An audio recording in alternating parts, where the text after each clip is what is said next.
Ser podcast.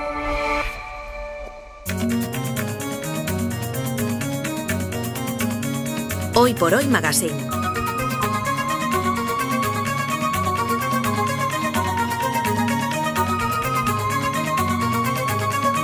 Ser podcast.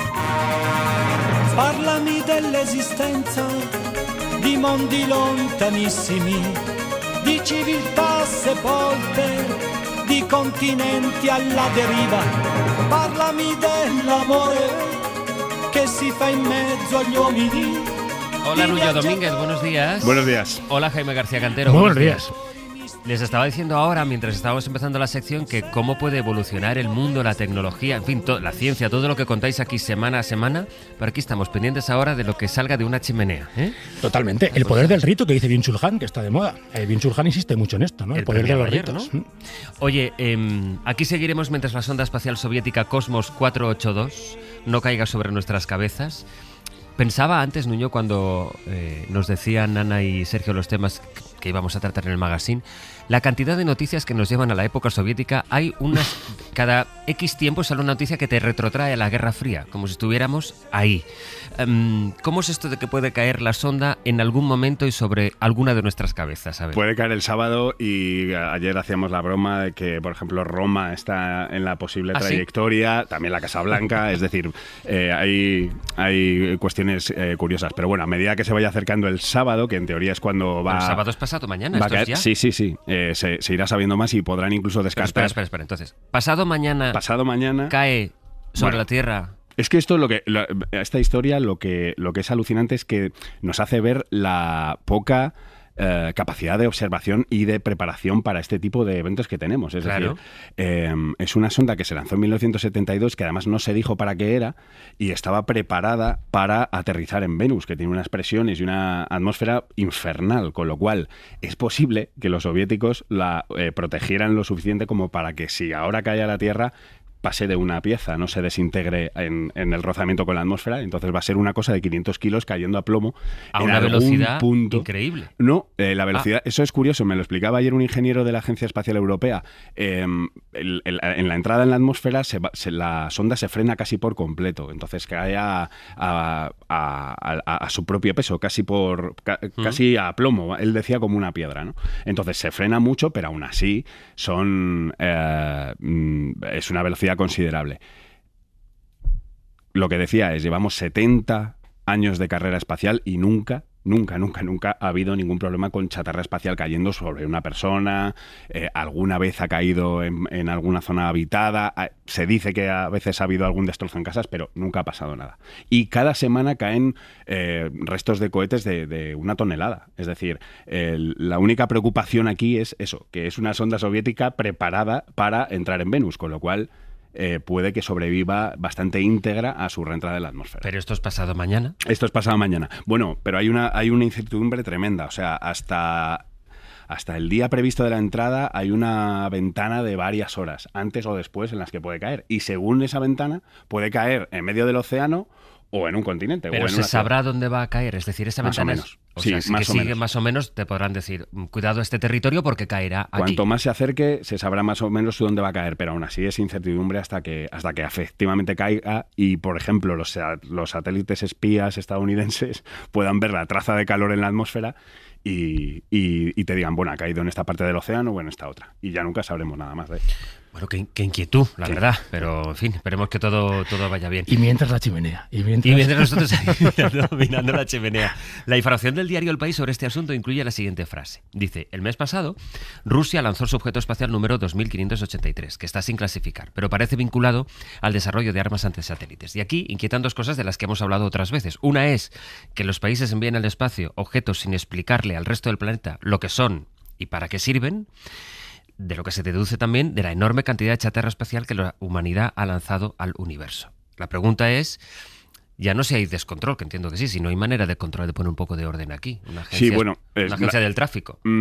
A ver, hay sistemas de observación, la Agencia Espacial Europea tiene uno, NASA tiene otro, y puedes tener cierto control de las piezas más grandes. Las peligrosas son las muy pequeñitas, no tanto para los terrícolas, sino para naves espaciales tripuladas, la Estación Espacial Internacional, porque eso, un trozo de chatarra espacial es como una bala que va a kilómetros por segundo y que puede atravesar lo que se le ponga de por medio. Lo interesante que dices es que no sepamos el tipo de satélites que se lanzan. Eso es el mundo de hoy. Es decir, Estados Unidos, China, Rusia lanzan un montón de satélites espía y de satélites militares al espacio y no sabemos qué hacen, ni para qué sirven, ni nada.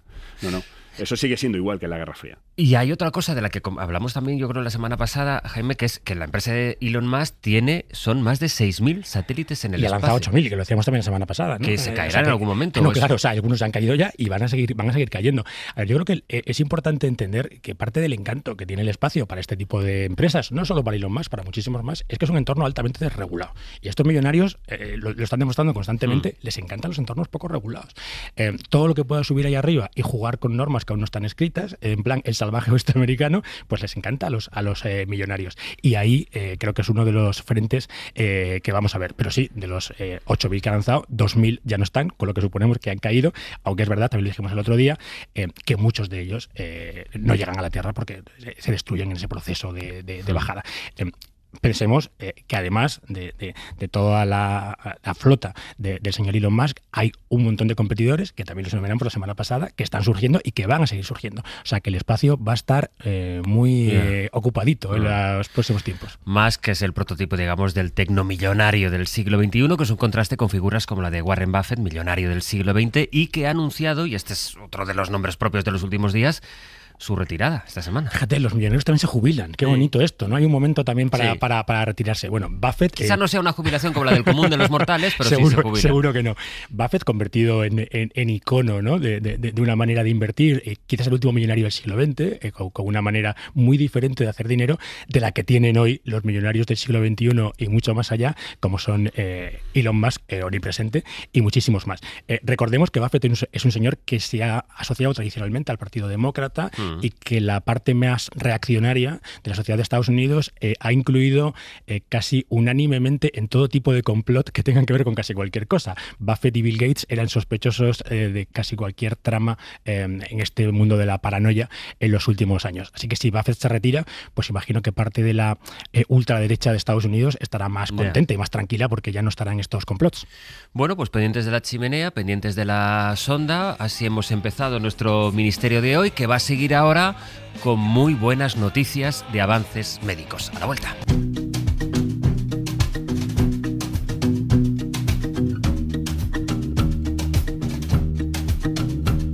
I spilled the ink across the page, trying to spell your name. So I fold it up and I flick it out, paper aeroplane.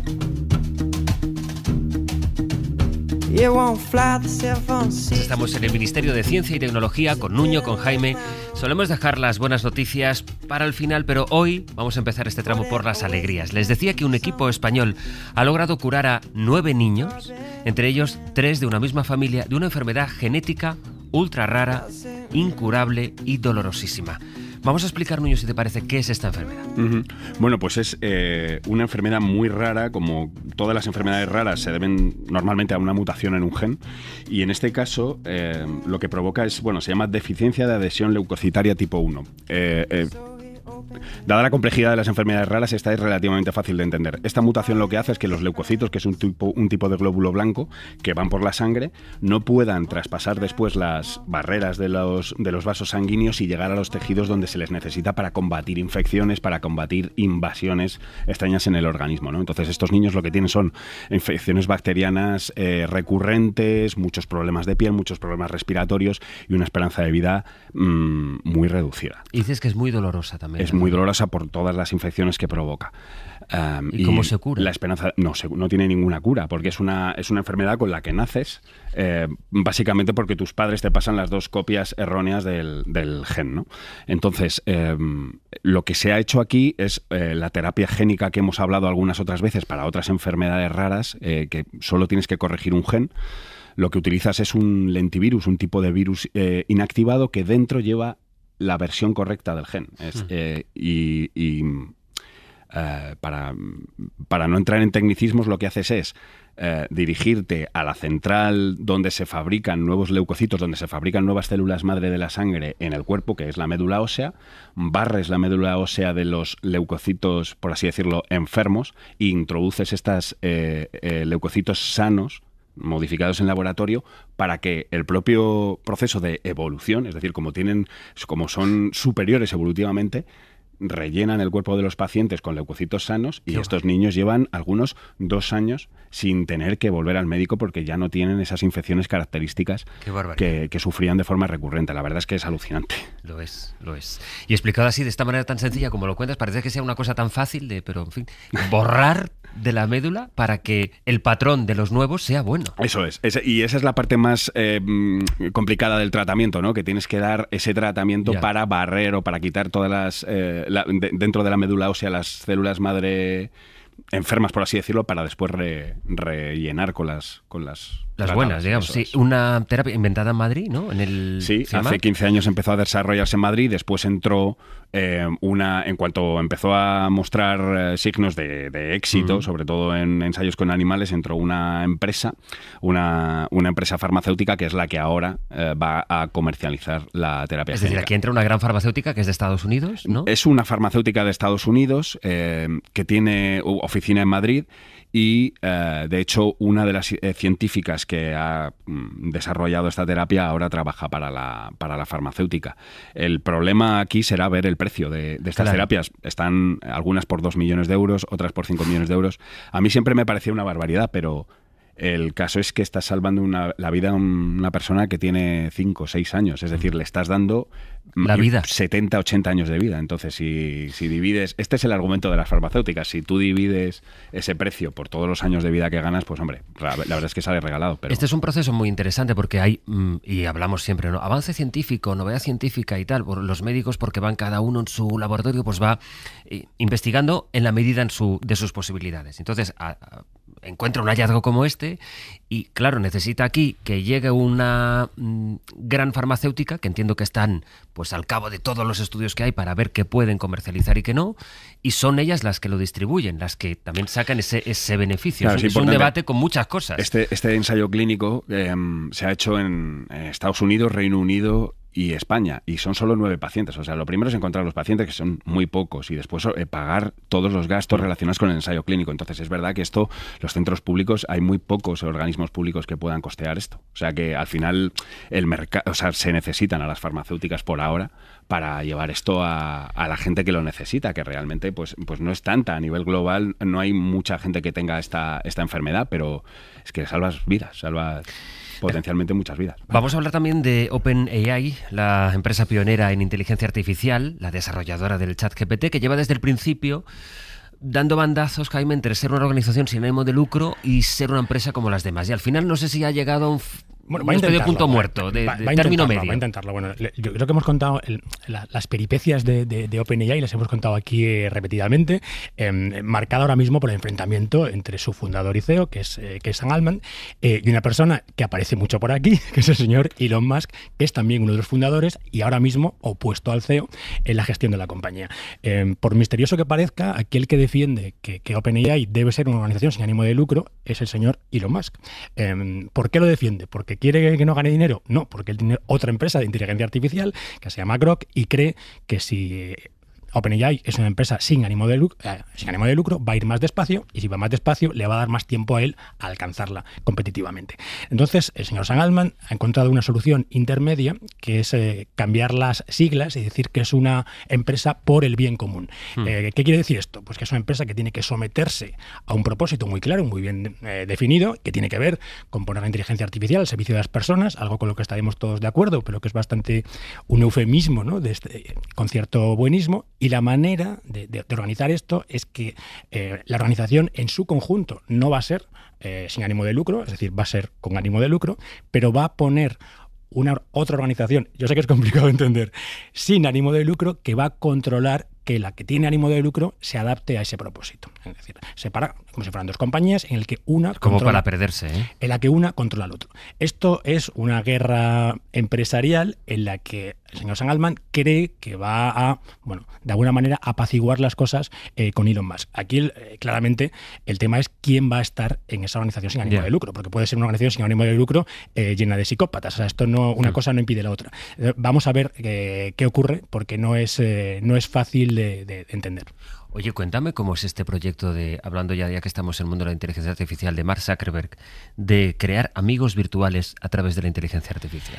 Bueno, un proyecto de largo calado, ¿no? En el que yo creo que el síntoma estaremos todos de acuerdo, ¿no? Que es que la soledad es uno de los grandes problemas que tiene la sociedad, es una gran epidemia. En lo que no estaremos de acuerdo es en la solución, que para el señor Mark Zuckerberg, entre otros, tiene que ver con la inteligencia artificial. Zuckerberg ha jugado en los últimos años con ideas diferentes sobre los amigos virtuales. Él pensó en algún momento en los amigos virtuales en Facebook, es decir, que haya perfiles en Facebook que parecen personas, pero no son personas, y tú te sientes muy querido porque hay gente que te contesta y te dice cosas, pero no son personas. Ahora mismo lo que está pensando más es en bots, es decir, es en agentes que te podrían llamar o que te podrían hacer compañía de alguna manera, pero en el medio plazo, él lo que está pensando, como mucha otra gente, es en humanoides, es decir, es en robots que tengan esta inteligencia artificial que puedan hacerte esta compañía física. Esto, como decimos, no solamente... O sea, tener en casa un robot con forma humana... Si es que contaba así, parece un poco de chiste. Es pero distópico, sí, bueno, no sé si de chiste o de terror. Completamente distópico. Bueno, Japón ya tiene este tipo de robots. Ellos no han ido por modelos humanoides, han ido por modelos animaloides, no sé si existe la palabra, porque son pingüinos, son monitos, son todo lo que quieras, pero con el mismo objetivo, que es que te hagan compañía. Ojo, porque los robots humanoides ya hablaremos de ellos, porque es la próxima gran tendencia. Casi cualquier centro de estudio está previendo que es el próximo boom de la tecnología, que es el próximo teléfono móvil, que todos tendremos en nuestra casa, este tipo de dispositivos, y Elon Musk siempre volvemos que todos a él, iremos con alguien de la mano, que todos tendremos en casa un robot de estos para hacer ciertas tareas en nuestras casas. Limpiar, por ejemplo. La rumba ya existe. La rumba no tiene forma humana. La rumba no es humanoide, pero acordaros, el año pasado comentamos... Y no puedes hablar con él. Bueno, pues a ver. Sí. A ver, puedes hablar con ella y de hecho muchas veces, a ver dónde vas. Hablamos con ella, pero claro, no nos responde. Comentamos el año pasado con Ángeles que ella se quiso apuntar al trial, robots que planchan, robots que friegan, o sea, cada vez hay más tipos de robots. Rumba es un robot muy poco sofisticado, pero veremos ese camino. Todo depende de cuánto cuesten este tipo de robots. Pero bueno, el señor Elon Musk habla de cientos de millones de estos robots a la venta antes del final de la década, es decir, nos quedan 5 años para esto. Bueno, pues ya veremos. También depende de dónde caiga la sonda. Hay que ir ahorrando para comprarlo. Efectivamente, sí. Y preguntar también cómo hace las esquinas, porque este tema, la rumba, todavía no lo tiene bien resuelto. Oye, otras cosas que son noticia. El récord, Nuño, de inversión en ciencia. España gastó 13.000 millones, pero más que la cifra total, que es muy alta, sobre todo gracias a los fondos europeos, aquí lo importante es lo que se ejecuta, la tasa de ejecución. Estamos hablando de casi un 70%. Sí. Que la verdad, así sin saber mucho, puede parecer que es un poco sorprendente que no se gaste todo, ¿no? El 100% sería lo ideal, y eso es a lo que hay que aspirar, pero casi suele nunca pasar, pasa, ¿no? Casi nunca pasa.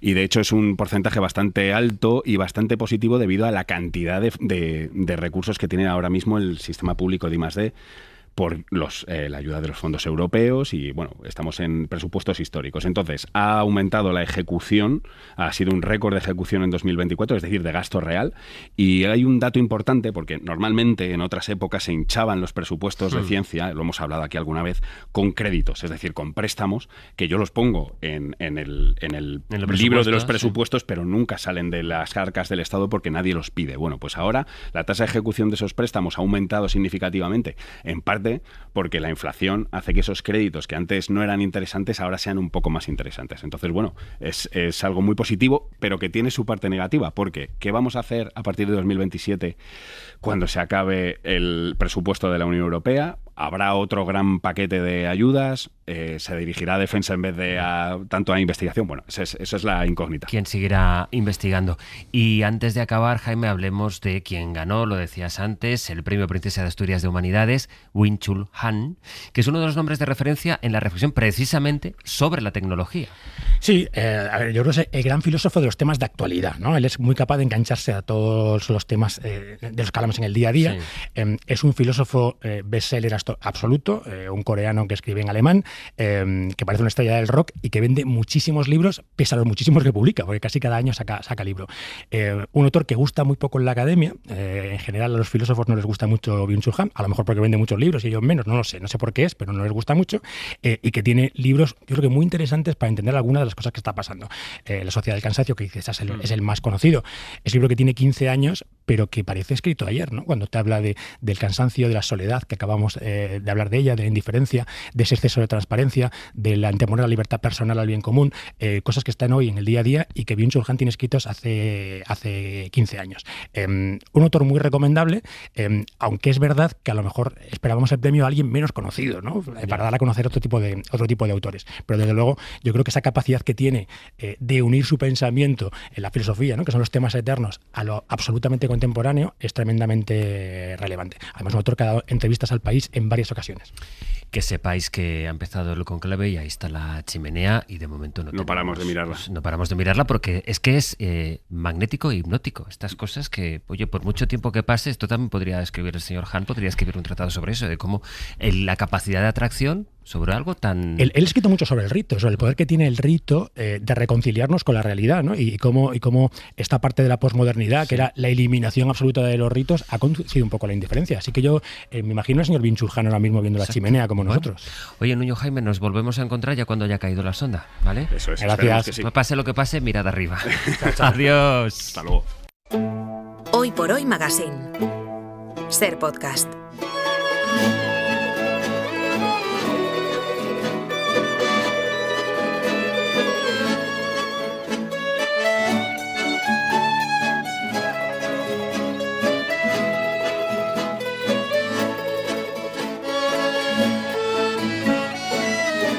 Invitamos a que nos acompañen al Club de Amigos y Amigas Alegres, en el que daremos la bienvenida a una nueva amistad, la que nos propone cada 15 días Luis Alegre. Así que esta mañana, sin más circunloquios, procuramos la amistad de la actriz de series como Merlí, Las Abogadas o películas como Las Leyes de la Frontera.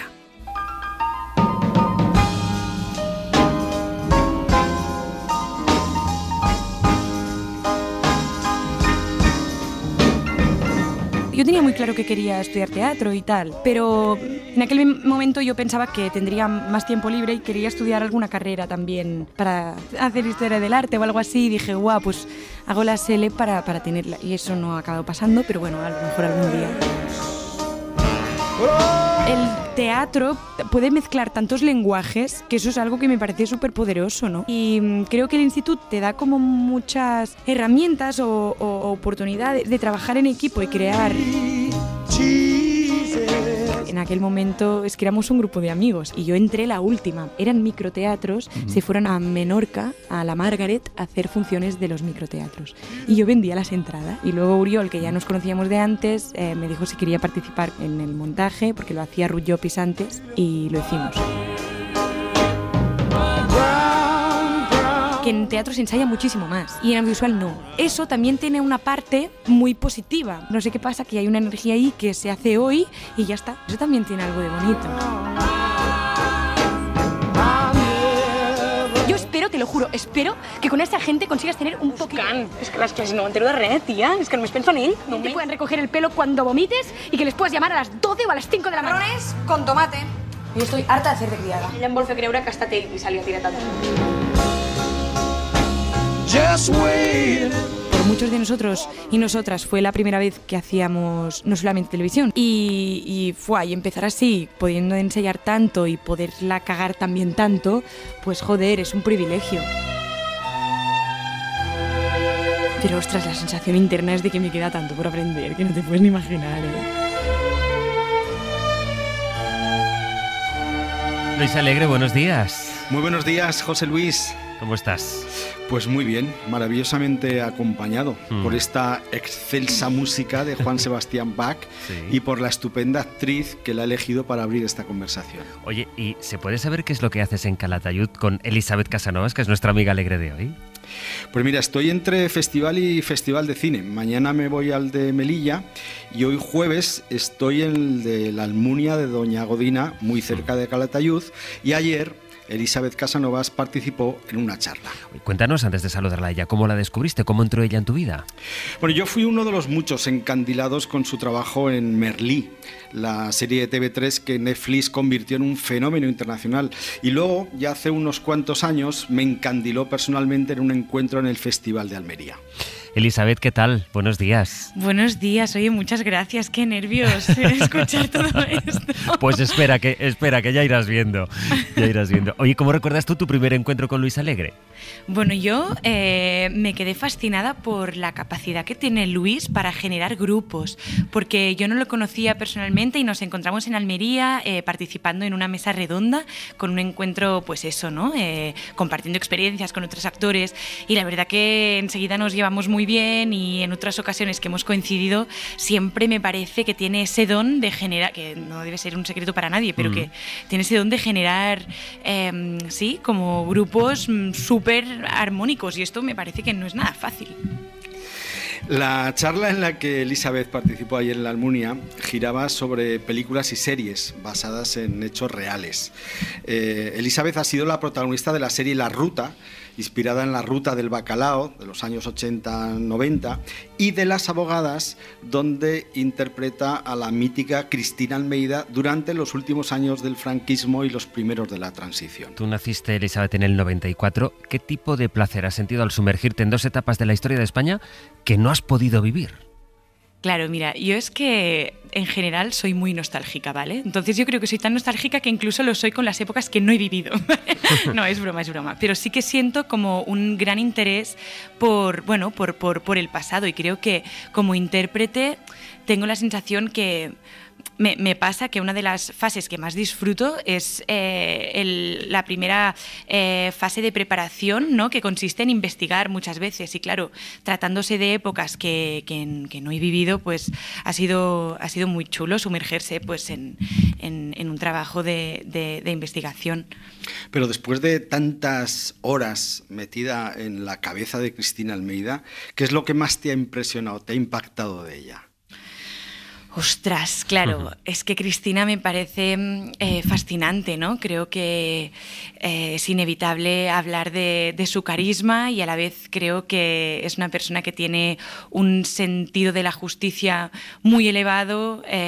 También es inevitable hablar de su gran sensibilidad social, mejorando la vida de tanta gente, mejorando los derechos de los trabajadores, de las mujeres, etcétera, ¿no? Entonces, mi respeto hacia ella es máximo.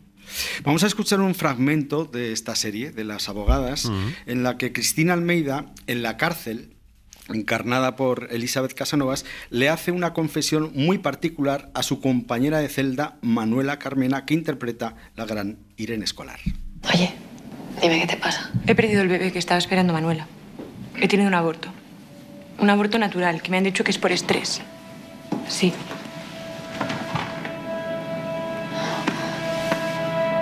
Lo siento muchísimo.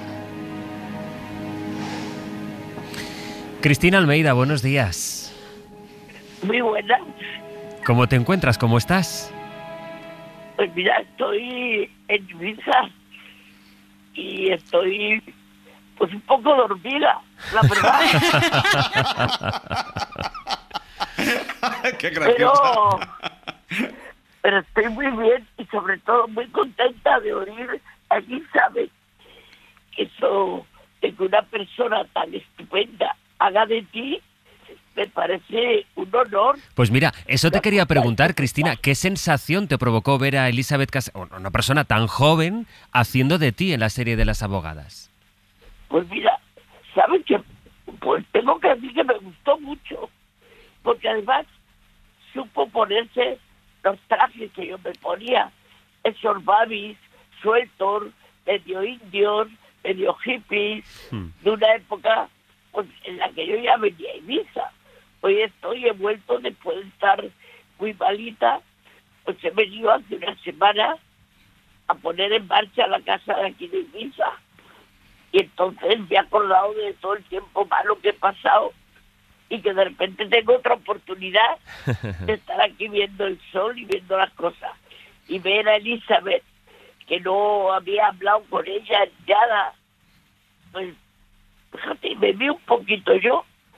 Ella es mucho más guapa, más alta, más delgada, pero me pareció porque era muy divertida. Y luego, Cristina, yo me pareció que también soy divertida. Ya no solo por verte a ti o a alguien que representa a quien tú fuiste, sino cómo se cuenta y lo que se cuenta. Por ejemplo, esta escena que acabamos de escuchar con esta confesión dentro de la celda, ¿fue para ti ir reviviendo momentos que no diré que hayas olvidado, pero sí que no tienes presente su recuerdo permanentemente? La impresión que debe provocar no solo ver cómo hacen de ti, sino también la oportunidad de revivir aquello de lo que tú fuiste protagonista.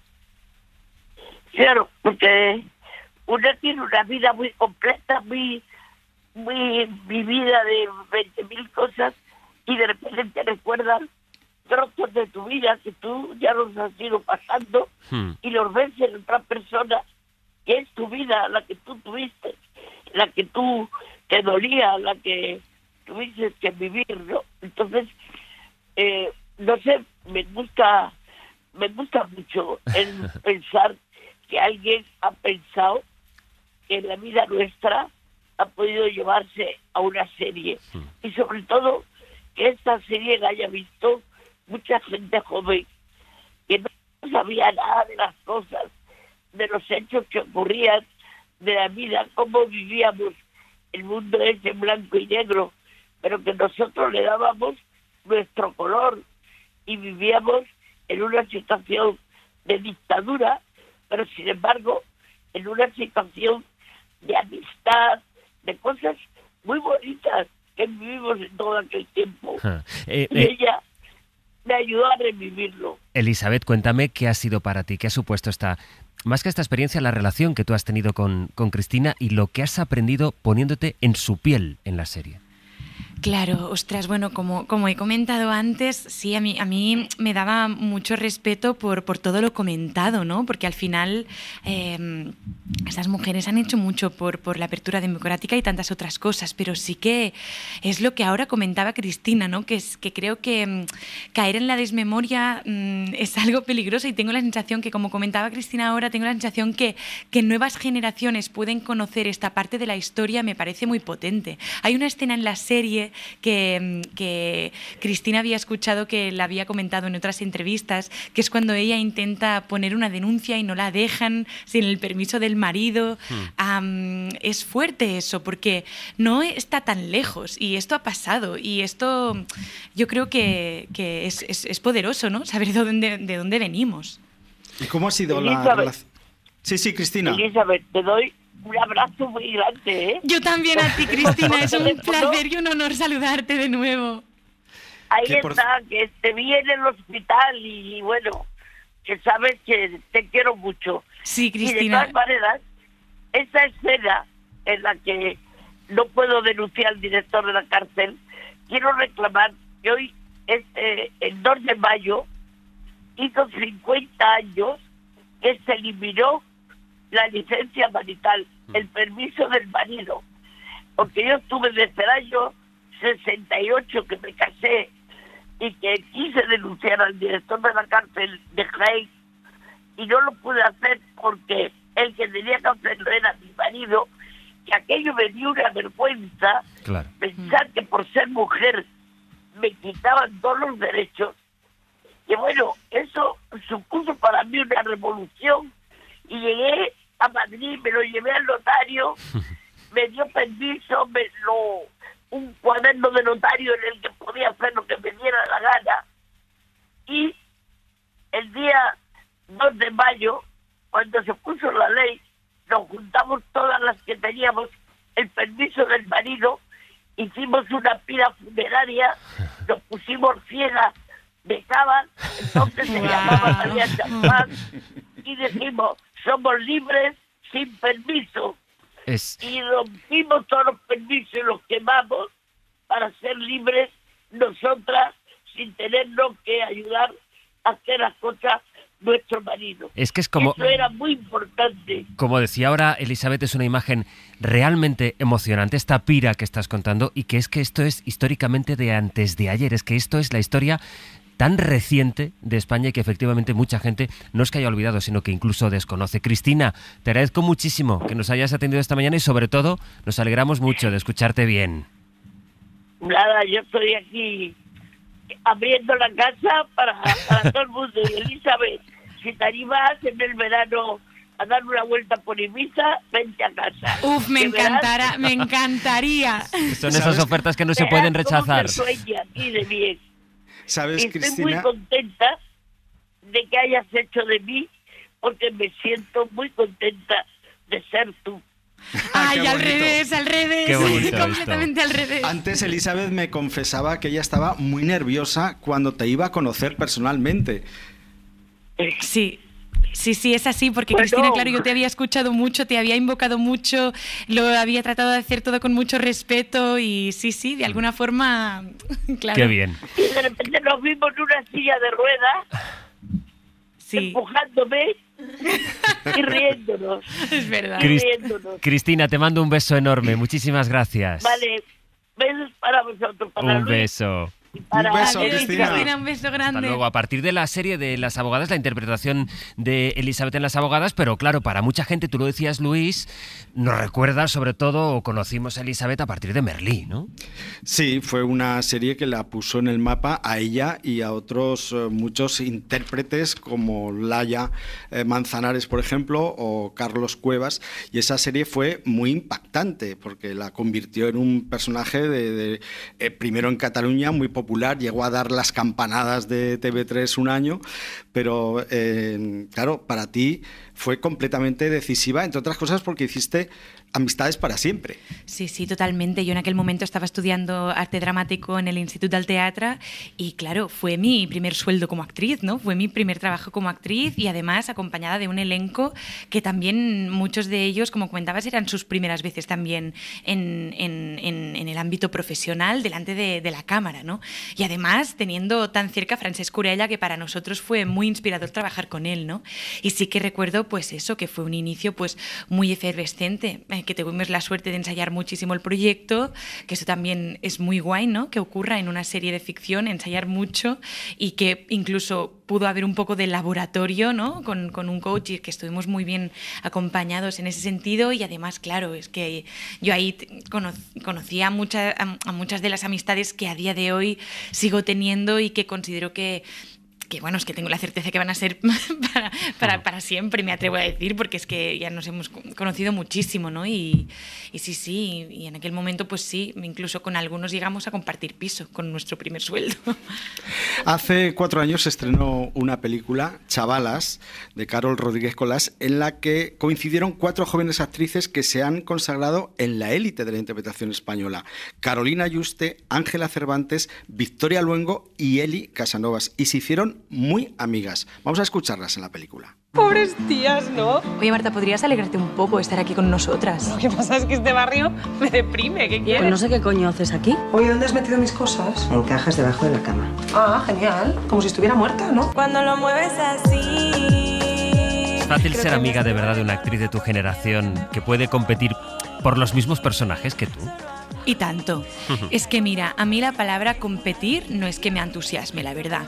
Y me gustaría, sí, bueno, aparte de que ahora escuchaba el fragmento que habéis puesto y qué recuerdos, porque bueno, a todas las actrices la verdad que fue muy bonito encontrarnos y fue muy fácil trabajar juntas y a día de hoy mantenemos la amistad. Es cierto que nos vemos menos de lo que nos gustaría, pero yo las admiro mucho a todas, sigo sus trabajos y me encantan. Y respondiendo a tu pregunta, ostras, es que yo me gustaría quitar un poco de la cabeza este imaginario de la competencia competición entre actrices, ¿no? Considero que es mucho mejor hablar de admiración que de envidia, y es verdad que muchas veces pues es un trabajo que no todo el mundo puede comer de ello, pero que creo que es mucho más inspirador sacarnos de la cabeza esa competición entre mujeres cuando se habla de trabajo o de hombres o de yo qué sé, ¿sabes? Sí, es que ya basta de esto. Y tienes razón, el verbo no es competir, es aspirar. Sí. Pues oye, hay una liza ahí y luego pues bueno, ya saldrá el papel para quien tenga que salir. Déjame cerrar la conversación con, sabes que aquí siempre al final de Los Amigos Alegres, Las Amigas Alegres, se escucha la canción que nos pide nuestra protagonista de hoy, y hoy es esta. Tengo casi 30 y me da igual envejecer. Las nieves anunciando una MILF sobre mi sien. Mira que me quiere sonar la voz. ¿De quién es esta canción?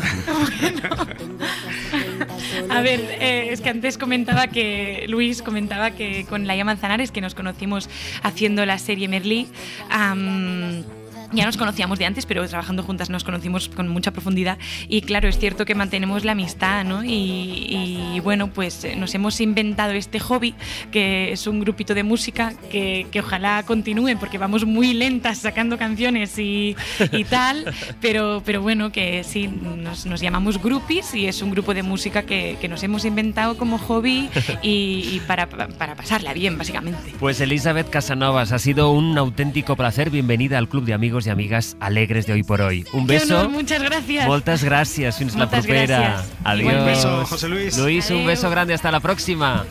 Adiós.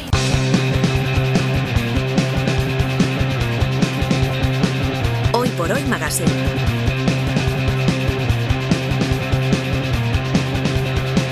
Ser podcast. ¿Qué significa la palabra tú? ¿Qué significa la palabra hogar? ¿Qué significa la palabra ser? ¿Qué significa la palabra estar? ¿Qué significa que no sientes Hoy en nuestra clase semanal con Lola Pons vamos a tocar la lengua, pero desde un punto de vista sensorial. Hablaremos del sentido del tacto y de cómo se refleja en nuestra forma de hablar a través de expresiones y con palabras. Hola Lola, buenos días. Buenos días, querido. Vamos a empezar por lo básico. ¿De dónde viene tocar? Mira, tocar tiene una historia preciosa. Imagina que quieres imitar el sonido de que estás llamando a la puerta. Pues seguramente diría toc toc, ¿no? Toc toc, sí. Pues ahí, de ese toc toc viene tocar. O sea, viene de ahí, del de toc ahí, toc. de la onomatopeya de golpear la puerta, de ahí de ser recrear el sonido de un objeto golpeado, que puede ser una puerta, esperamos que también puede ser una campana, por ejemplo. El primer significado fue ese, el de golpear, pero claro, como para golpear inevitablemente hay que dar con la mano en una superficie, o sea, hay que tocar, pues de ahí se extendió el significado de tocar como poner la mano sobre algo, con todos sus derivados. Hay otro verbo que tiene que ver con el tacto, que es tentar, como cuando alguien tiene fiebre y le tentamos la fiebre, pero podríamos decir tocar también. Sí, fíjate, así como tocar viene de esa onomatopeya, tentar sí es un verbo latino, no es un invento de las lenguas hijas del latín. Viene del latín temptare, tiene una P en medio, temptare, que significaba palpar y que también se da en otras lenguas, no solo en el castellano. Se usa también en el sentido de la moralidad. Un derivado de tentar son las tentaciones, ¿no? Una tentación es un intento. Sí. Y el otro verbo latino para tocar era palpar, del latín palpare, que era tocar más levemente. Pero claro, desde luego, entre tocar, tentar y palpar, el más general en español es tocar. Tocar, que se usa también pues para los instrumentos, tocar la guitarra, tocar una canción. La pregunta aquí es por qué no se dice jugar, que es lo que pasa en el inglés o en el francés, que dicen, por ejemplo, en inglés, to play guitar, tocar la guitarra. Sí es cierto que lo de usar jugar para instrumentos musicales se da en muchas lenguas, y no solo en las lenguas que vienen del latín, pues también lo hace el alemán, spielen, lo hace el ruso, lo hace el húngaro.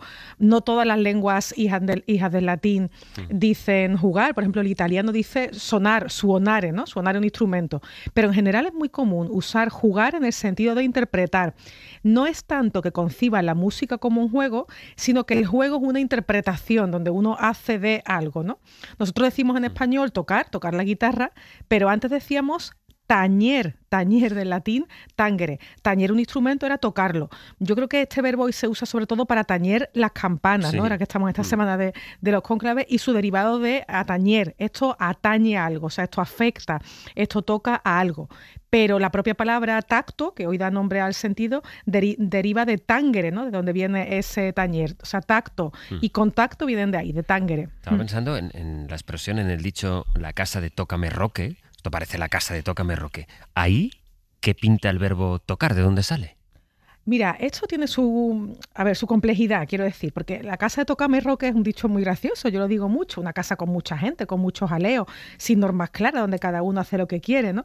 El origen no está claro, y claro, en ese tipo de frases es muy común que alguien se invente una explicación que se va heredando como curiosidad o como leyenda sin mayor comprobación. Entonces, yo voy a contar un poco la leyenda, de dónde sale, pero hasta qué punto esto es verdad o no, de momento es incomprobable. Entonces, la leyenda dice que en Madrid, al final de la calle de Barquillo, atención oyentes de la calle Barquillo con la calle Belén en Madrid, pues ahí había una vivienda muy populosa con normas así muy... La típica corrala, ¿no? Normas muy lasas, donde había muchas riñas, entre ellas las de los hermanos Roque y Juan, que los dos no se llevaban muy bien, y competían por ver quiénes eran los propietarios de la casa. Me toca a mí, que no, que me toca a mí, y al contrario es, o sea, con el pronombre al final, tócame a mí, ¿no? Tócame a mí. La hipótesis a mí me suena un poco a cuento, la verdad, pero esta leyenda llegó a la literatura y desde el siglo XVIII se documenta lo de la casa de Tócame Roque. Está en Galdós, en fin, que tiene una historia muy larga, este dicho de origen difícil. ¿Y la expresión o la manera de referirnos a alguien que está afectado por algo, decir está tocado? Sí, de estar tocado, es verdad. Eso es un eufemismo. Tocado, antes se decía sobre todo a las personas que estaban un poco trastornadas mentalmente, ¿no? El medio loco era el tocado. También las personas con discapacidad, de las que se decía que estaban tocados de la mano de Dios. Bueno, aquí lo que tenemos que llamar la atención para que los hablantes reflexionen es en el hecho de que en torno al tacto tenemos expresiones que se han buscado, que han nacido por delicadeza, como esta, ¿no? Que alguien está un poco tocado, pero también hay otras que relacionadas con el tacto denotan justamente lo contrario, la brutalidad, el abuso. No podemos hablar del tacto sin mencionar, por ejemplo, todo lo que deriva de la palabra mano. Verbos como manejar, mantener, manipular. La idea es que todo lo que tú puedes sujetar con las manos está bajo tu control. También manosear, verbo feísimo, que usamos al menos desde el siglo XVII. O una expresión que no sé si es muy común hoy, pero yo la escuchaba antes más, que era dar una soba, que era pegar, pero pegar, dar una paliza, porque deriva de sobar, otro verbo horrible y viejísimo. Sobar era dar de golpes a alguien. Incluso la herida que a veces nos hacemos en el pie por un zapato nuevo se llamaba sobadura, que en algunos sitios llamaban cebadura. O sea que tocar da lugar a expresiones más agradables y otras, la verdad, bastante feas. Hay luego, Lola, un verso muy conocido, Juan Ramón Jiménez, que es no le toques ya más, que así es la rosa, es no le toques y no la toques, lo que no sé es por qué. Sí, es verdad, el verso es no le toques ya más, que así es la rosa. Y es, como dicen, no le toques, y no es un leísmo, porque Juan Ramón Jiménez es andaluz, y en andaluz el leísmo es una cosa muy reciente que ha llegado en los últimos 50 años.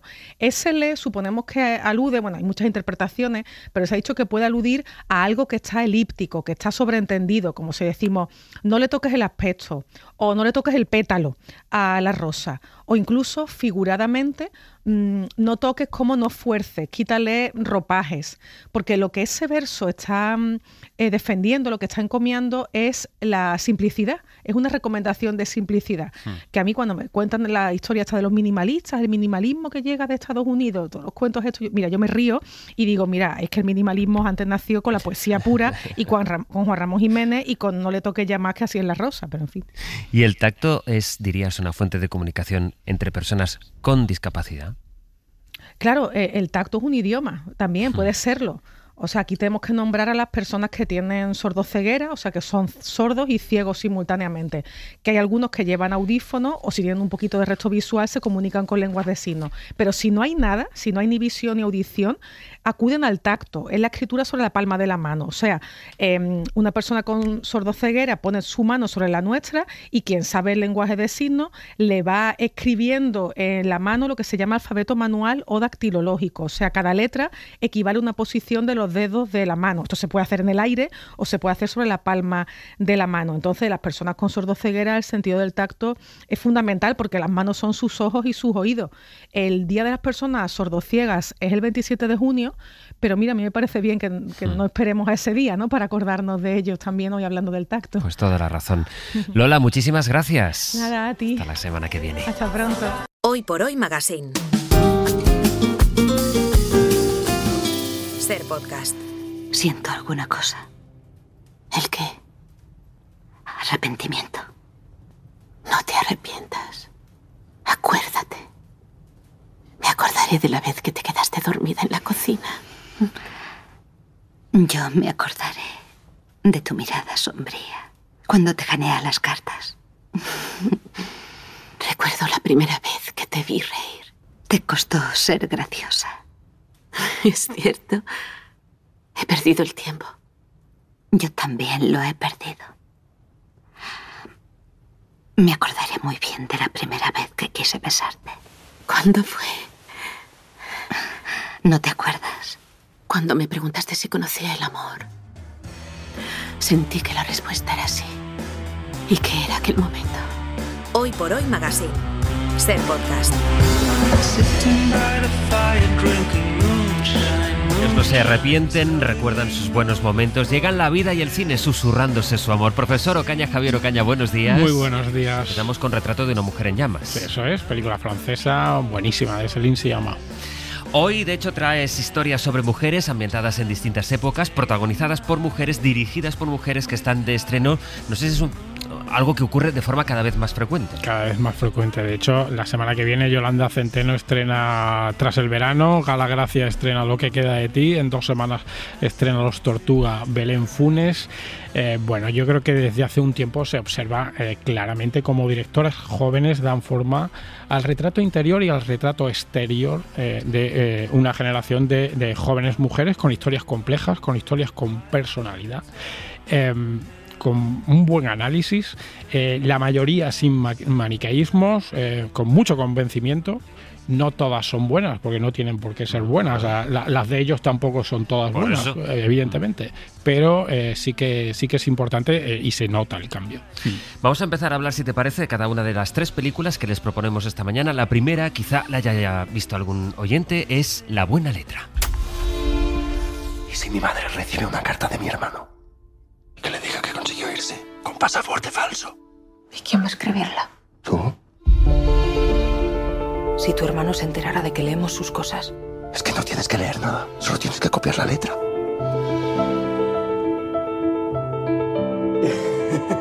¡María! Tu hermano. Menuda inventiva, cuñada. ¿Qué? ¿Qué? ¿Sabes que me gustaría ir al cine? Pues tu hermano ya no quiere ni pisarlo. De un noble potrillo. La buena letra, que está basada en la novela de Chirves, así que a mí ya me tienes ganado. Pues es normal. Y yo creo que la película gana, evidentemente, con esa base dramática tan sólida. Nos lleva a un pueblo valenciano durante la posguerra, cuando la protagonista trata de salir adelante con su familia. La guerra civil ha abierto una herida profundísima, sobre todo en esta familia, que son republicanos, y especialmente en el cuñado, que ha estado un tiempo fuera y que vuelve. A mí me gusta definir esta película como una historia de una mujer que ve la vida pasar mientras se desvive por los demás. Y eso es algo que, desgraciadamente, sigue teniendo vigencia. Un hogar en la posguerra y un hogar republicano. ¿Cine de posguerra? Sí, cine de posguerra claramente se centra en la derrota o en la opresión, o en ambas cosas, física, económica, social del bando de la República. Unos ciudadanos y unos seres humanos que poco pueden hacer en la dictadura salvo callarse. Y la relevancia también de la derrota moral y de la exigencia moral. Y eso creo que se ve muy bien y es muy duro. ¿Qué actitud tomar al ser del bando perdedor cuando te están humillando cada día? Ahí los dos hermanos tienen posturas distintas, el marido y el cuñado. El cuñado busca la luz continuamente y el otro se calla y vive en las tinieblas. Y ella es la que ve esas dos actitudes diferentes. En principio le fascina esa actitud de búsqueda de la luz del cuñado, que también llega un momento en que la aterra, por esa actitud más libre, más chanchullera, más ambigua de su cuñado, y nos retrata eso, la complejidad dentro y fuera del hogar, dentro y fuera de ella misma como protagonista. Buena película sobre la posguerra. Hay mucha gente que está diciendo que es buenísima película. A mí buenísima no me parece una buena película. Creo que por debajo de algunas de las grandes películas de la posguerra, y ahí creo que triunfa La colmena, por ejemplo. La buena letra, dirigida por Celia Rico. Celia Rico, directora ya con 3 películas. Una directora además que lo que parece que le obsesiona es intentar desnudar a la película de todo elemento melodramático, que no salga nada melodramático, incluso de algunos elementos del lenguaje cinematográfico, para que sea muy desnuda la película. Por ejemplo, aquí no hay apenas música, salvo unos pasodobles y algún tango que suena ya a la hora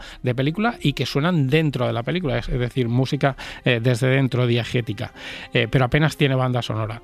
Eso le salió muy bien en la primera película, en Viaje al cuarto de una madre, y creo que no le salió tan bien en Los pequeños amores, la segunda, que a mí es una película que no me gusta demasiado, porque dejó la película en un esqueleto al que le faltaba potencia dramática por todos lados. Esa potencia dramática sí que está aquí, por ella y por Chisbes, y luego Loreto Mauleón, la protagonista, que está fantástica. La segunda película que con mirada de mujer nos traes esta mañana y nos lleva también a otra novela es También esto pasará. Lo contrario de la muerte no es la vida, es el sexo. El sexo es lo único que no da resaca y que disipa momentáneamente la muerte.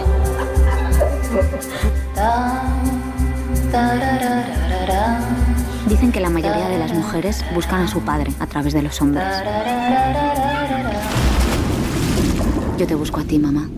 También esto pasará, la adaptación de la novela de Milena Busquets, que llega mañana a los cines. Esa mañana, sí.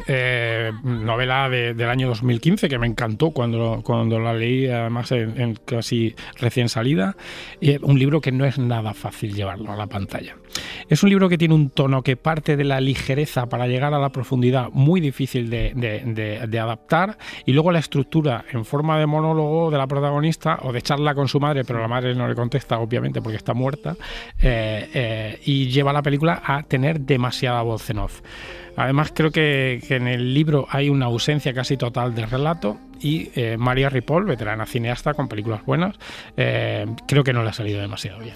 ¿Qué debería haber sido y qué ha resultado ser, en cambio? Bueno, la sinopsis, un poco para el que no conozca la novela o el libro de Milena Busquets, es cuando su madre fallece. Blanca, que es un alter ego de la propia escritora de Milena Busquets, hija de Esther Tusquets, importantísima editora y escritora, pues para escapar de su dolor encuentra refugio, como ha ido encontrando a lo largo de su vida también, en el sexo, con amantes, exmaridos y cualquier otro vínculo casual que le haga olvidar de eso, en un casoplón en Cadaqués. La película, ¿qué pasa? Que creo que vacía ese argumento y no lo enriquece. Me queda la película en una nadería elegante en general, pero vacua finalmente. Creo que los matices que enriquecían a la protagonista en la novela, una chica que no sé, creo que la chica se hacía tierna, se hacía simpática, se hacía inteligente, se hacía turbia, que eso creo que era importante también, pero eso no llega a la imagen. Marina Salas, la protagonista, creo que está muy bien, pero creo que María Ripoll, que es una directora elegante, con 3 películas que me gustan mucho, Lluvia en los zapatos, Tu vida en 65 minutos y Vivir 2 veces, creo que esta vez no lo ha logrado. Y la tercera mujer nos acerca al presente, en Todo lo que no sé. ¿Tú te acuerdas de Xavier Almansa? Pues apareció el otro día en la tienda. Y me ha propuesto arrancar a Havok. Ya, pero tal y como estás ahora, ¿estás bien? Es que no veo la necesidad de cargarte con más horas. Mamá, escúchame. ¿Sabes lo que te hace falta? Despejarte un poco, salir, conocer gente, hacer planes. Está ya en las salas y nos habla, ahora lo escuchamos, de esa línea que separa el egoísmo del autocuidado. Es muy, muy interesante eso, porque creo que siendo una película interior, de anhelos, de falta de certezas, de caídas, de triunfos, lo importante es que añade un tema y una sensación que antes se le negaba a la mujer y que sin embargo sí que tenían los hombres, que es la ambición social y la ambición económica y la ambición profesional, con un punto de egoísmo incluso. Eso en los hombres nunca se ha criticado. Pues en las mujeres también lo pueden tener, y no dejan de ser con un punto egoísta, pero está muy bien que una directora joven como Anna Lambarri, que es la debutante, retrate eso. Ella tiene una vida que la ha acabado esquinando, es una brillante programadora informática que sin embargo trabaja como dependienta en una tienda, que tiene que estar cuidando a su padre con cáncer y tiene que estar cuidándolo ella porque ella es la soltera sin hijos y la hermana que tiene hijos no tiene tiempo para cuidar. Bueno, pues situaciones que se dan en la vida cotidiana de muchas familias. Voy a ir a la crítica bajo demanda, si te parece. Ya saben que a través del 638-313466, el WhatsApp del programa, nos envían una nota de voz y Ocaña les hace la crítica de la película, de la obra que ustedes le pidan. Me gustaría que Javier, al que conocí en un curso de aquí en Valladolid, que me encantó, me hablara un poquito de un par de películas, si puede ser. Una de ellas es Redención, se llamó aquí, Tyrannosaurus. Me removió muchísimo. Y luego la otra es, aquí se llamó Desconocidos y en inglés que creo que es All of Us Strangers o algo así. Y bueno, pues también me conmovió muchísimo y cuando me pasa algo así con las películas, que no me pasa pocas veces, pues me gustaría tener a alguien que sepa que me contara por qué. La gran pregunta, no sabemos el nombre de esta oyente, sí que fue alumna tuya en Valladolid, y que quiere saber es no tanto por qué le ha conmovido Desconocidos, por ejemplo, y Redención, Desconocidos, por ejemplo. Pues creo que por razones distintas, porque son películas muy distintas las dos. La primera es una película muy formal, Desconocidos me encanta. Película de hace muy poquito, del año 2023, de Andrew Haigh. Es una película dolorosa, implacable, romántica, misteriosa, reflexiva, acerca del amor. Y creo que acerca del amor en su más amplia extensión, de muchos tipos de amor. Del amor familiar, del amor sentimental y del amor sexual. Es una película que me fascinó, con dos protagonistas, actores buenísimos, Andrew Scott y Paul Mescal, y es una película que todos esos elementos cinematográficos que llevaban a ese punto de fascinación que seguro que encontró esta exalumna mía y oyente, le llevaron a ello. La utilización de los colores, del sonido, una estructura circular muy extraña. Es una película fascinante. Desconocidos. ¿Y Redención? Y Redención es una película que me acuerdo que gustó mucho en su día. Es una película más antigua, de 2011, pero bueno, ya tiene 14 años, que dirigió un actor británico y director que se llama Paddy Considine, muy conocido en el Reino Unido y en Europa, y que le gustó mucho a mucha gente y que a mí me pareció una película un poco tremendista. Es de estas que marca demasiado el drama y la violencia hasta extremos de trazo grueso. Yo la recuerdo así. Era Peter Mullan el protagonista, que es un actor británico buenísimo, de Ken Loach, de Mi nombre es Joe, que creo que aquí estaba un poco pasado también en esa línea de que la película se pasa. Era una película sobre un hombre alcohólico y violento que encuentra a una mujer muy religiosa y muy buena, con la posibilidad de redimirse a través de ella. Tenía cosas bonitas, tenía cosas demasiado tremendistas. Yo creo que lo pueden probar los oyentes, las dos películas, por si les apetece, porque además las dos están en plataformas. Desconocidos está en Max, en Disney y en Movistar, y Redención está en Filming y en Prime.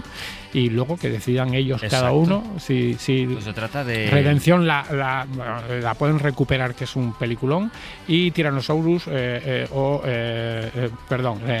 Desconocidos es la buenísima, y Redención Tyrannosaurus bueno, pues tenía ese punto tremendista, pero no era una mala película en modo alguno. Nuestra crítica bajo demanda, les recuerdo el teléfono, el WhatsApp del programa, para enviar sus audios, si quieren, pues que como acaba de hacer aquí el profe Ocaña, les recomiende, les sugiera, les analice una película o una serie que ustedes hayan visto o que quieran ver. 638 313466. Y mientras te voy a despedir porque voy a seguir aquí atento a ver qué pasa con esa chimenea de la Capilla Sixtina, de la que de momento pues todavía no ha salido humo. Y saldrán películas de ahí, seguro. Hombre, con clave de la que ya hemos hablado aquí, la última, pero habemos Papa. Eso también es un gran género, por no hablar de Sorrentino. Porque ahí no quiero empezar el debate en Sorrentino. Siempre sacas a Sorrentino. Porque sé que me lo vas a criticar. Qué bonito. ¿Por qué no te voy a criticar yo a Sorrentino? Nunca. Adiós, Ocaña. Adiós. Chao. Hoy por Hoy Magazine.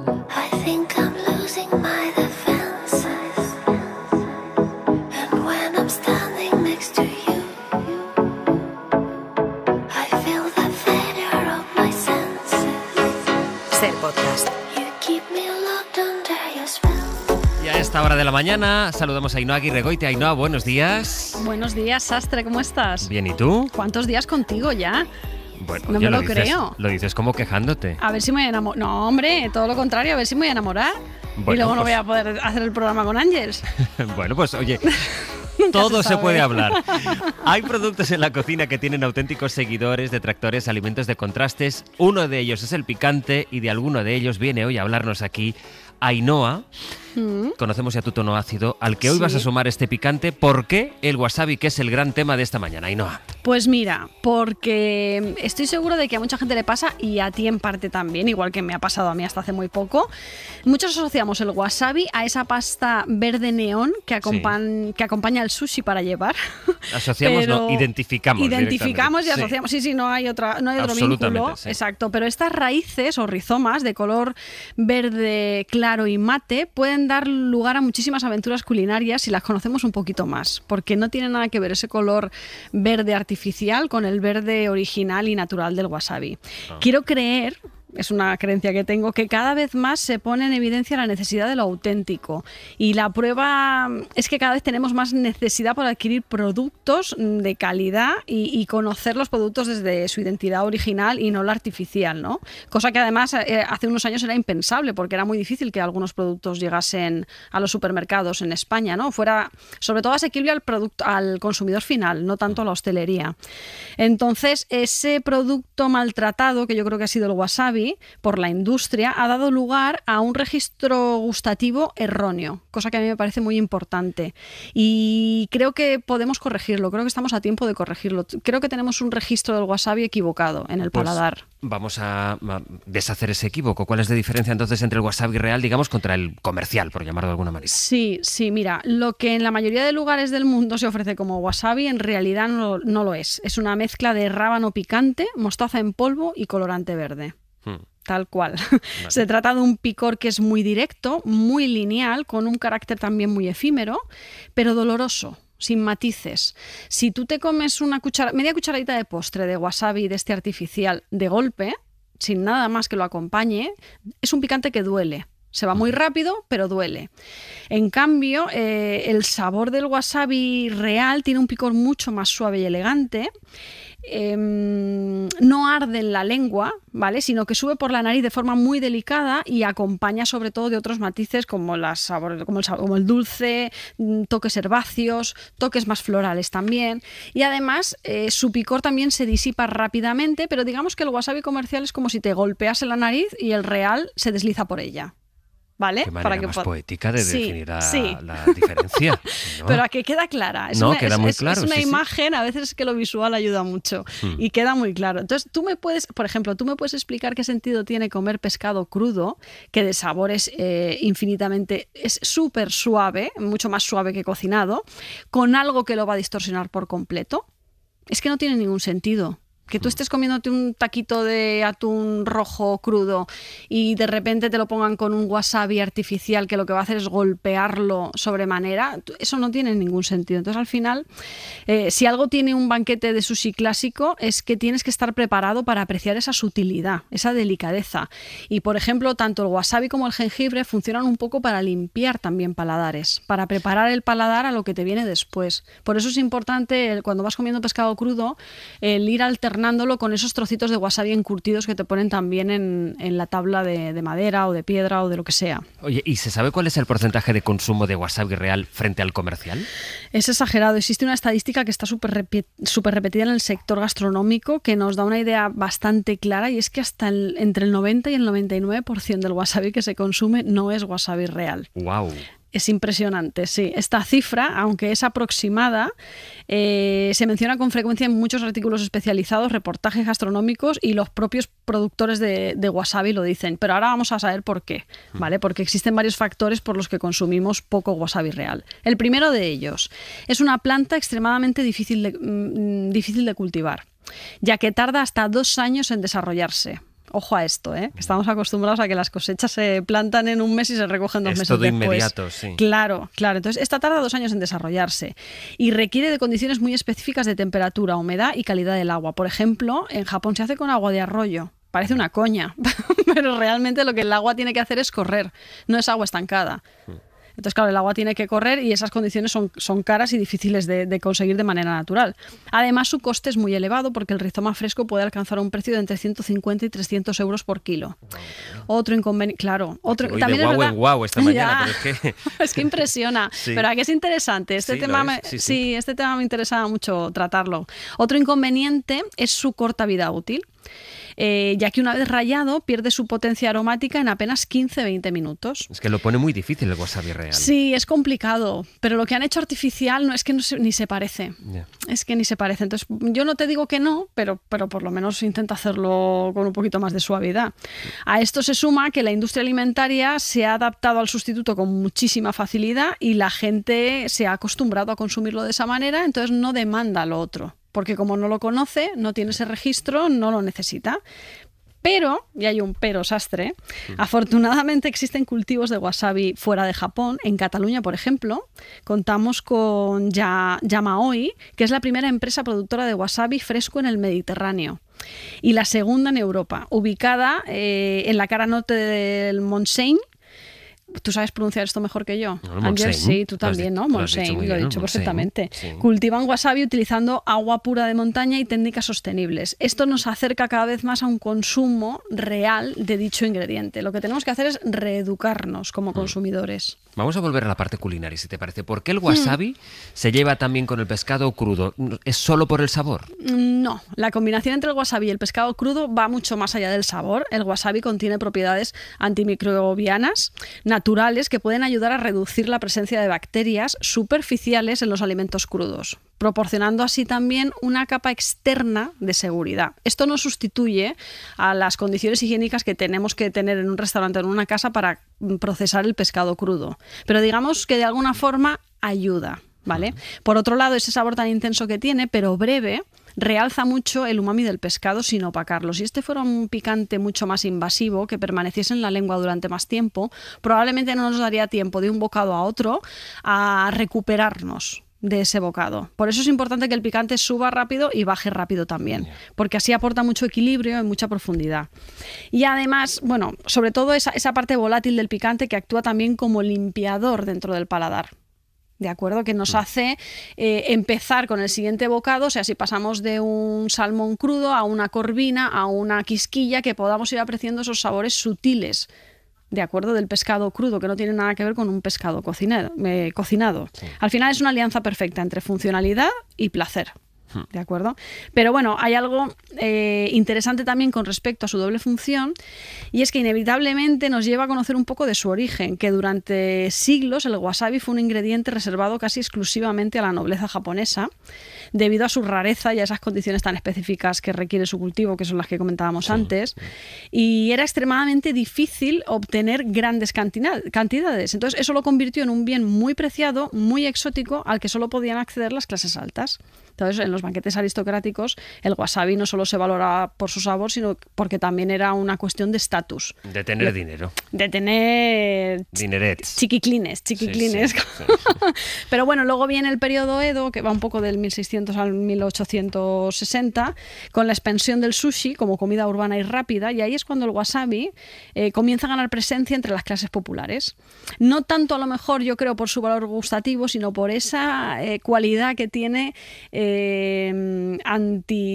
Microbiana. Antimicrobiana, exacto, porque como no había refrigeración, pues era muy cómodo para ellos el poder decir, bueno, pues Claro. si hay algo de manera superficial en el pescado, vamos a eliminarlo con esto, ¿no? Entonces, lo que era un lujo reservado para muy pocos, de repente se convirtió poco a poco en un ingrediente clave dentro de la identidad culinaria japonesa. Y además, se raya al momento, hay cierta ceremonia, hablábamos hace unos días del stick tartar y eso de cómo te lo preparan y demás, en este caso, esa ceremonia de rayarlo en la mesa, ¿esto es espectáculo o hay algo más?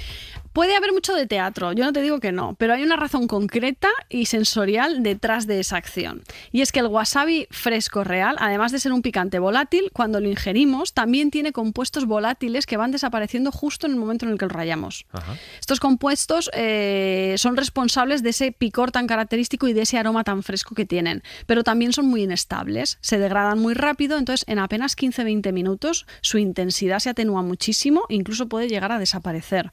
Entonces, ya no consumimos un wasabi en su totalidad de cualidades, empezamos a aportar, a lo mejor sí que tiene esos matices florales o más herbáceos, pero ya no nos encontramos con ese picante tan intenso. De manera que digamos que caduca en cuestión de minutos, por decirlo así, no es caducida la palabra, pero digamos que muere, es efímero, es muy, muy efímero. Entonces, esa parte de teatro que queda muy bonita, tiene un sentido también dentro de la cocina. Y si tenemos un arroyo cerca y tenemos todas las condiciones y tenemos la paciencia de 2 años, en fin, si conseguimos hacernos con un rizoma de wasabi fresco, Sí. la pregunta, ¿eso cómo lo conservo? Eso, ¿Lo pongo en la nevera? Se puede comprar por internet, no hace falta que lo cultives tú, es sastre. Bueno, por tener esta ilusión del arroyo, el gorrito, Oye, salir a... Claro. En Valencia, en la Albufera, nunca se sabe. Ahí el agua no corre, pero bueno, nunca eso se te sabe. digo, aquí nunca no se corre, sabe. ¿Qué hago Pero con mira, él? Mira, lo tenemos que conservar envuelto en una toalla húmeda y guardarlo en un lugar Es que oscuro del frigorífico. lo está poniendo difícil desde los orígenes de la humanidad el wasabi. La verdad Pero es te que digo ya ni una ha probado. cosa, es igual de delicado que la trufa. Es que no sé por qué tenemos que tener... Tú fíjate, con la trufa pasa algo parecido. La gente quiere comer trufa y come esa trufa que a ti no te gusta, que además te resulta invasiva. Eso es. Y come esa trufa barata, que yo siempre lo defiendo porque para mí es democratizar un sabor. ¿Vale? Que todos tengamos un poco acceso a ese sabor. Eso está muy bien.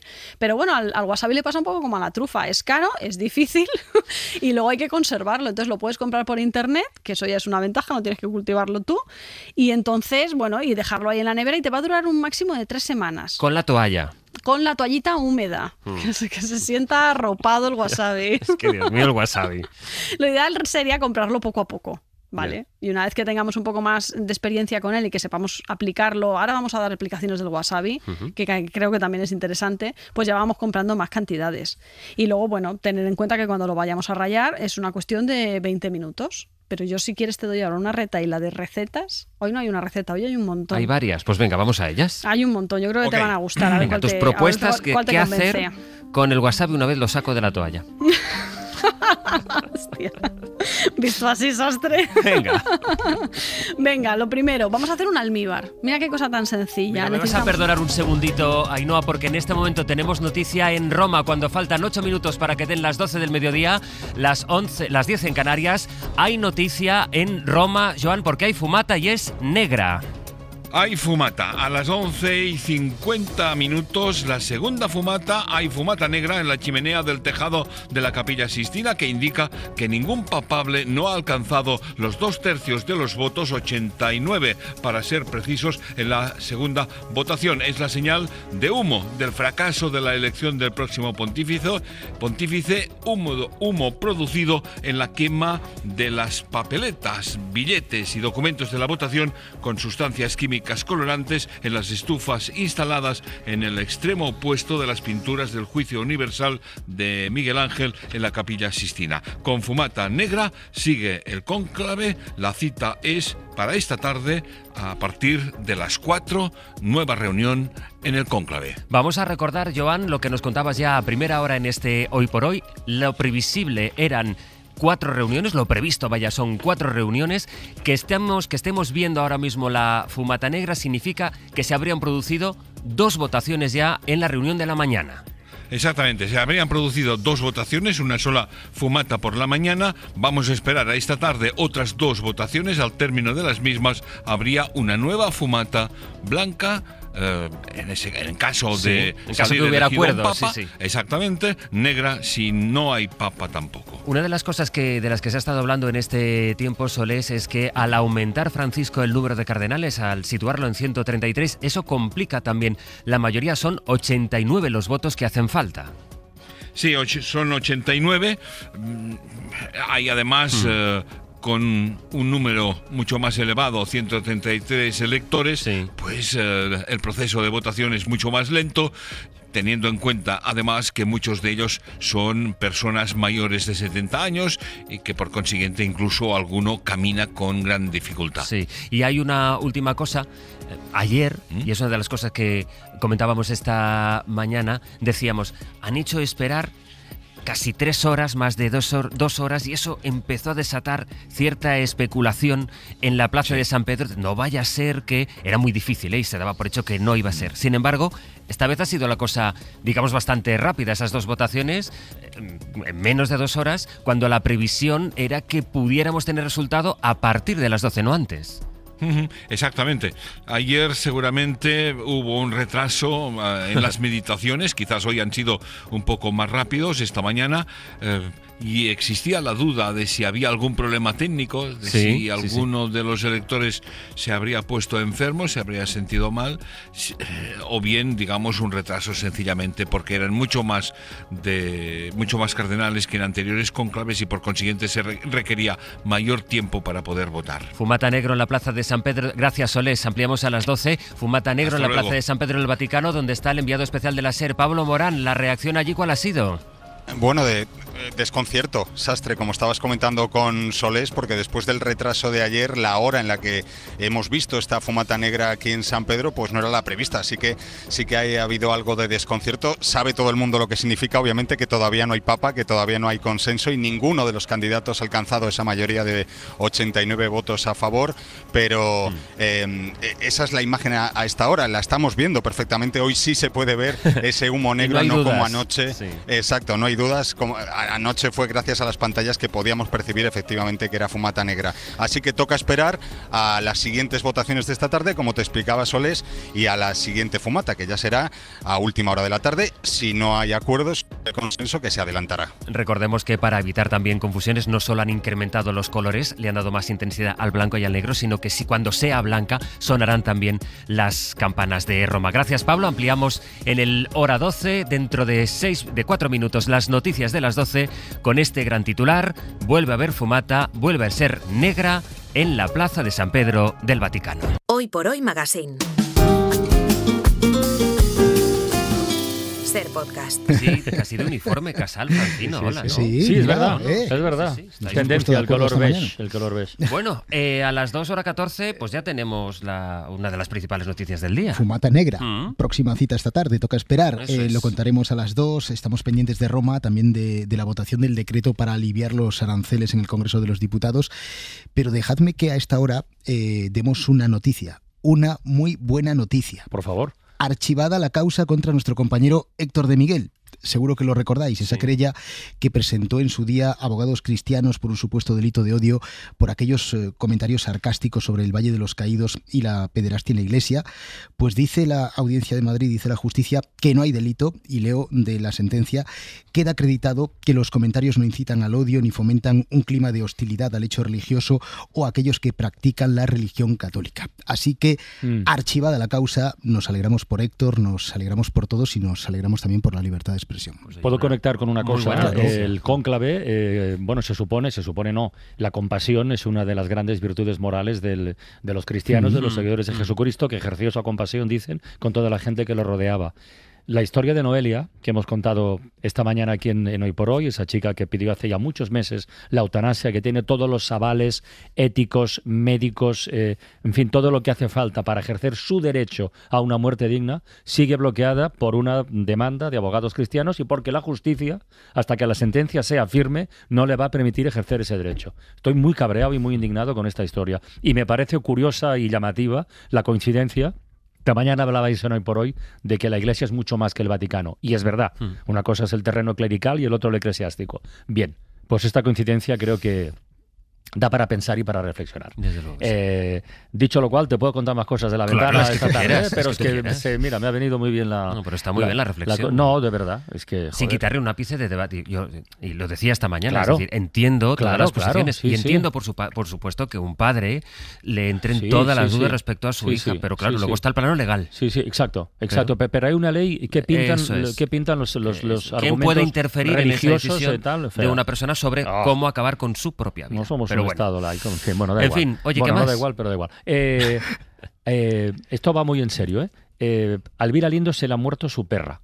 Y el duelo, cuando se nos muere, a mí no me gusta llamarles mascotas, animales de compañía, es algo que, bueno, a los que nos ha pasado, que son muchísimos y muchísimas personas que nos están escuchando, sabemos de qué se trata, y hoy Elvira Lindo propone que hablemos en Radio Lindo de este asunto, que me parece muy bien. Me parece muy bien, tiene también argumentos éticos y morales muy curiosos. Hoy volveremos a meternos con mirada artística en la Capilla Sixtina, porque está Miquel del Pozo. Ya el otro día hicisteis un apunte y hoy lo haremos un poquito más, a ver qué nos trae Miquel. Y como nos interesan tanto los personajes y los nombres propios, hoy viene a Todo por la Radio Raúl Pérez, que el otro día se topó con uno de los actores más potentes del cine español. Joder, y fue magnífico escucharle. Luis Saera, buenas tardes. Buenas tardes. Oye, tengo un mensaje importante, Francino, ¿me permites? Venga. Hola, soy Luis Saera y mi tierra Galicia está en peligro. Venga, ya podemos seguir. Oye, la de veces que me salta en YouTube esta frase de tu anuncio para Greenpeace. Sí. ¿Eres consciente de esto, Me Luis? lo dicen mucho, pero yo qué sé, yo no veo nada, yo soy un analfabeto digital. Son tan grandes los dos. Luis Saera y Raúl Pérez. Os escuchamos luego, chicos. Muy bien, un abrazo. Hasta luego. Chao.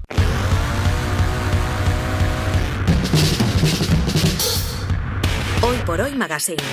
Ser podcast.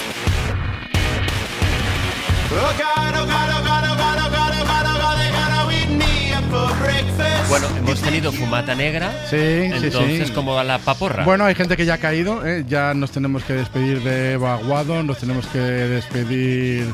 Bueno, hoy es un día importante para Sebe, entra en las horas calientes que dice Ana Uslé, porque ha apostado por el día de hoy, y también nuestra compañera Marta Galán, que ha apostado pero un poco más tarde, pero siempre dentro del jueves. Estos son los personajes que todavía tienen opciones. Y Pascual también ha caído. Y bueno, Pascual ha caído porque dijo que sería la semana pasada, o sea que Pascual... Aunque hay que decir, si me lo permites... Todo lo que quieras. Mira de qué guisa viene, qué corte de pelos. Me dirás si no está papable. Es verdad, Pascual. Es por si te llaman. Por si acaso, sí. Pero bueno, ayer, después de llevar las eternas greñas, decidí hacerle caso a Brian. Gracias a Dios, nunca mejor dicho. Y oye, de verdad he recibido más piropos que nunca en mi vida. Hoy eres un querubín de plata. Había ganas de que te cortaras el pelo. Pascual, un Pero auténtico es querubín. que estás guapo. Se le ve la sonrisa, cosas como son. Me sonrojo, El hermano se ríe como diciendo, bueno, guapo. Es que cuesta asumir los piropos así. Ya. Cuesta. Pero yo creo que lo ha hecho aposta, que ha estado prorrogando esto de sí. Va, venga, todavía no me corto el pelo, para eso generar más bien, efecto y recibir más piropos. Eso está muy bien, forzar mucho el crítica, que luego el día que te cae el piropo, te cae piropazo. No, van bien los piropos. A Pepe, por ejemplo, no le hacen falta. Como ella se quiere. Yo me quiero. Eso ¿qué ha sido? ¿Una puya? ¿Un piropo? No, es un piropo también. Es que hay gente que tiene mucho amor propio en el buen sentido. Y Pepe es un tío optimista, echapalante. Yo soy de no sufrir en ninguno de los No, desde luego, claro. No, pero ¿os gusta? ¿A vosotros no os cuesta recibir piropos? No, hacer piropos. No, hacer. A mí sí me cuesta hacer. ¿No? ¿Tú haces piropos? A mí el otro día me dieron el mejor piropo que me habían dado nunca. Estaba llegando a mi casa, entré al portal, había una vecina con sus 2 niños, tendría unos 7, 8 años. Me mira así el niño y me dice, ¡qué guapa! Y viene corriendo y me abraza. Y me da un abrazo. Y me abrazó. Y vino la hermana pequeña y me abrazó también. Y los dos nos fundimos en un abrazo de 3. Y yo os juro que el mejor piropo que me han dado nunca. ¿Pero qué has dicho? ¿7 o 17? No. Y empezaron a gritar, ¡es mamá, es mamá! Ya verás qué agradable cuando se te acerquen niños y en un determinado momento de tu vida te digan, señora. Sí, eso es súper agradable. Bueno, si te dicen señora, qué guapa, ¿no? No, pero si dices señora, está todo perdido.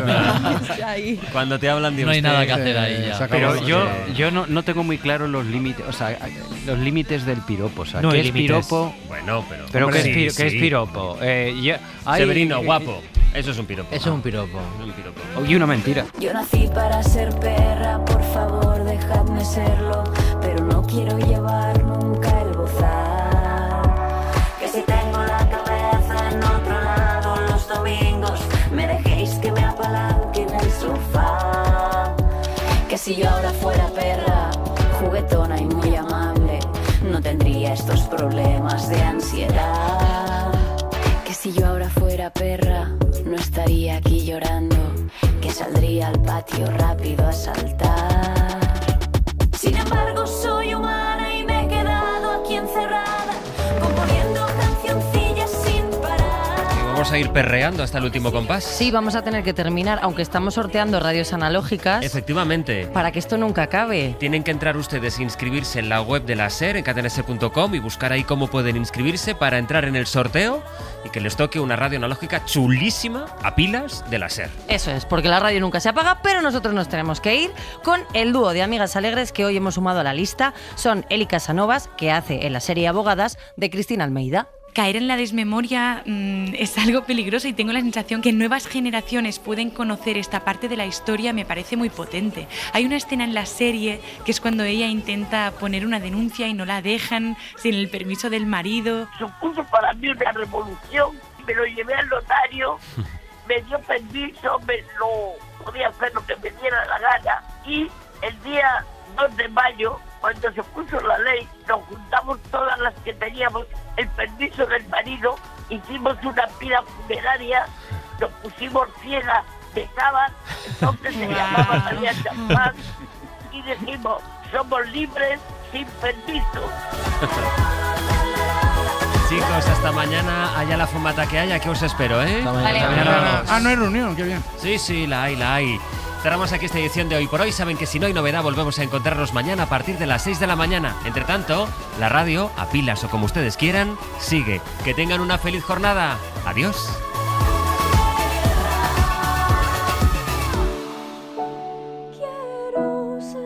Hoy por Hoy.